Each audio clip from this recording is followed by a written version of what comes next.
I have returned from death, and I have brought to you the ultimate evil. There is a story so terrible that anyone who has ever heard it has ripped his own ears out. This is the story of the unspeakable evil. It's the story of Caps Lock. Due to it being an old recording, the audio quality may drop in 3, 2, 1. Best dramatic reading ever! Caps Lock by Final Draft. Welcome, our new student, the first chapter. Students, please settle down, Charlie said, stepping in front of the chalkboard. The din of the classroom died down, and all the ponies took their seats. Diamond Tiara, who had previously been engaged in teasing Skulu, felt the need to blow one last raspberry at the filly. Blank flank, Silver Spoon whispered to Skulu. She and Diamond Tiara proceeded to laugh quietly to themselves while the Pegasus filly fumed. Class, I'd like you to help me welcome a new student, Charlie said happily. A white earth pony colt with a black mane and a ridiculous grin walked into the classroom. This, the teacher said, putting a hoof on the colt's shoulder, is Caps Lock. Caps, do you have anything you'd like to share with the class? The colt looked around, sizing up his audience before blurting, "Mares belong in the kitchen, not in the classroom." Cherry looked at her new student in horror as the colts of the classroom burst out in laughing. The fillies, however, looked around in confusion at their male classmates. "Caps Lock, that's highly uncalled for," Cherry shouted. "Go make me a sandwich," Caps Lock shouted in reply. Had it been 30 years prior, Cherry likely would have struck the colt upside the head with a yardstick. Unfortunately, new school regulations prevented her from doing so. All she could do was watch as the colt smiled at her before walking through the laughing classroom. Caps Lock sponged up the attention and took a seat in the back of the classroom with the colts.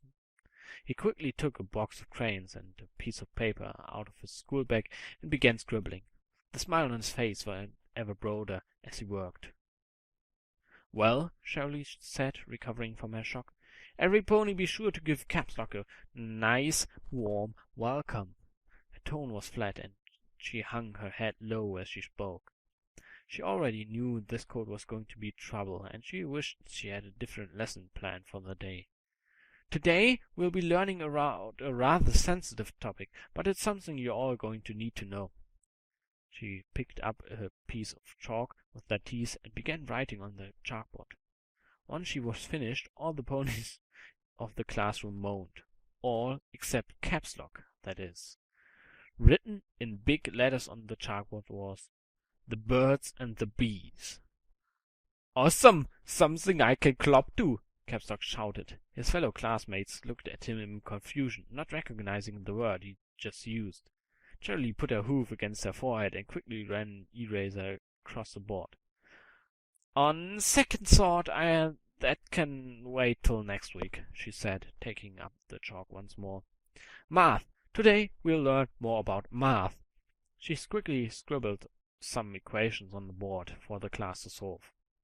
Caps Lock crossed his forearms across his chest and shouted, "I can't clop to these!"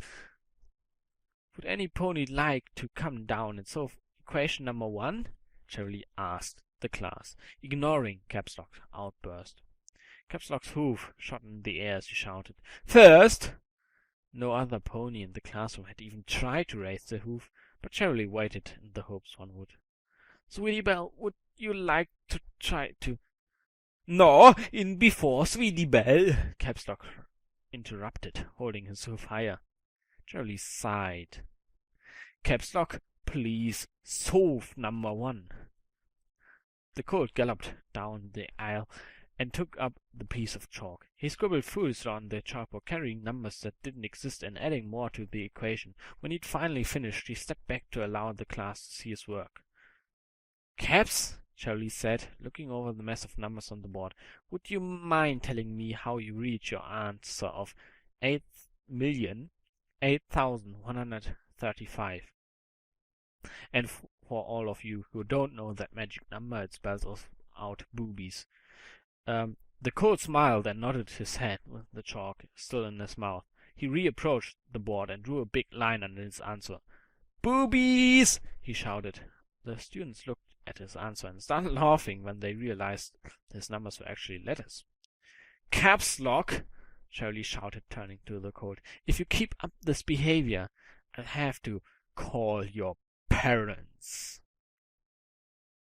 The smile disappeared from Capstock's face, and his lower lip began quivering. He started whimpering, then out bawling in the middle of the classroom floor. Shirley didn't know what to do, so she approached the colt cautiously. Caps, what's wrong? She asked, putting her hoof on his shoulder.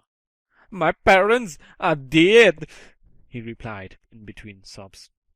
I'm so sorry. Shirley tried apologizing, but the colt's sobs intensified. She looked around at the class nervously, as if they could offer some comfort. All at once, though, Cap stopped crying, stopped, and he turned to Shirley with an ear-to-ear grin on his face. Yock! Lo lo lo lo lo lo lo lo lo lo lo lo lo. Shirley's face turned beet red as the colt stood up and trotted calmly back to his seat. He held his hoof out for hoof bumps, but received only puzzled looks in response. Once back to his seat, he made sure that Shirley's attention before holding up the paper he'd been working on earlier. In big red letters on the paper was, Problem? The teacher, beside herself with rage, opened up the classroom door and held her hoof out into the hallway. Class, go to recess, she said. But it's only... I said go to recess. Twist recoiled at the teacher's hardness, but obeyed. One by one, the ponies filed out of the classroom, whispering amongst themselves. Capstock was sure to give Shirley a great big smile as he exited. She slammed the door behind him and went to her desk. Why does it have to be Monday? She asked, emptying her drawer of its contents. When it was empty, she lifted the false bottom of the drawer and removed the flask. It was going to be an interesting Monday.